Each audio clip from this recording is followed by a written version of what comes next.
Enough to get the call. Cece with the handles behind the back. The dish on the inside to Sophie. Caitlin Clark calls into Pacers post-game radio show. I felt honestly bad for the Caves. Long-time listener, first-time caller. Following the Pacers' Game 4 demolition of the Cleveland Cavaliers to take a commanding 3-1 series lead of the Eastern Conference semifinals, the Pacers' overtime radio show on 1070 The Fan, hosted by Eddie White, had plenty of fans eager to talk about Indiana's big night, including Caitlin from downtown. Yes, that Caitlin. The Indiana Fever star was in attendance for Sunday night's 129-109 Pacers win, which included a 41-point halftime lead.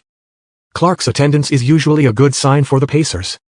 Per FeverStats X account, Indiana is 6-0 in playoff games with she's in attendance.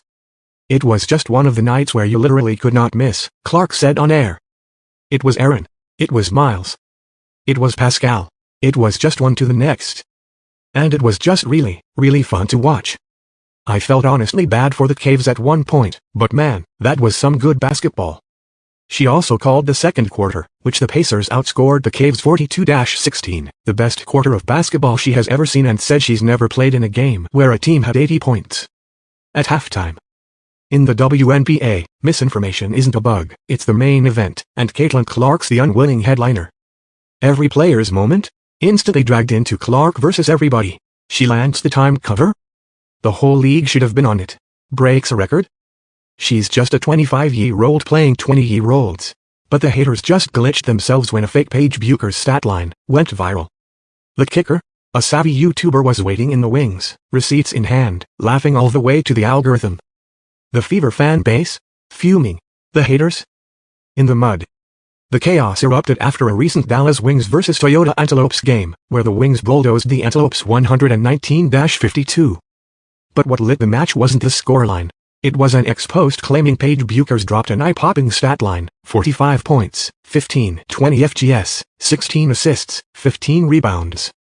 The post crowned her a pound-sign demon and declared, "It's only up from here."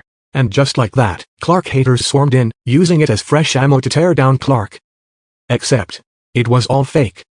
While Clark did not play during the Fever's win over the Washington Mystics due to a leg injury, she was back in the starting lineup during Indiana's exhibition game against the Brazilian national team one day later. In 3 quarters, Clark scored 16 points, shooting 4 of 6 on threes, with 6 rebounds and 5 assists.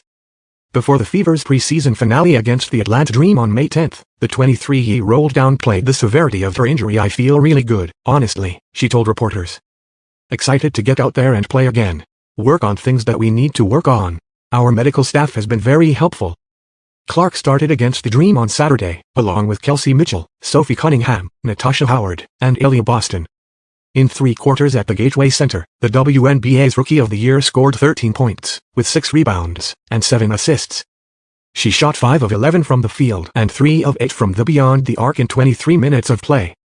Following the Fever's 81-76 victory, Clark added to a new title to her ever-growing WNBA resume, as she finished the preseason as the league's assist leader. Fever fans were immediately concerned for Cunningham, especially with the season opener exactly 1 week away. One fan posted, "Hopefully, that is just a sprain for Sophie Cunningham." But damn, that sounded bad.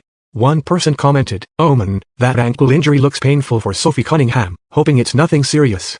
Another fan wrote, "Prayers up for Sophie Cunningham." White ultimately kept all the starters out during in the 4th quarter, which could be reason Cunningham did not return to play. The Fever won, 81-76. White gave reporters a positive update after the game, as Cunningham told her, "I'll be fine." During her first start with Indiana on Saturday, Cunningham suffered a right ankle injury after coming down on Dream forward Ryan Howard's foot while trying to secure a rebound in the 3rd quarter.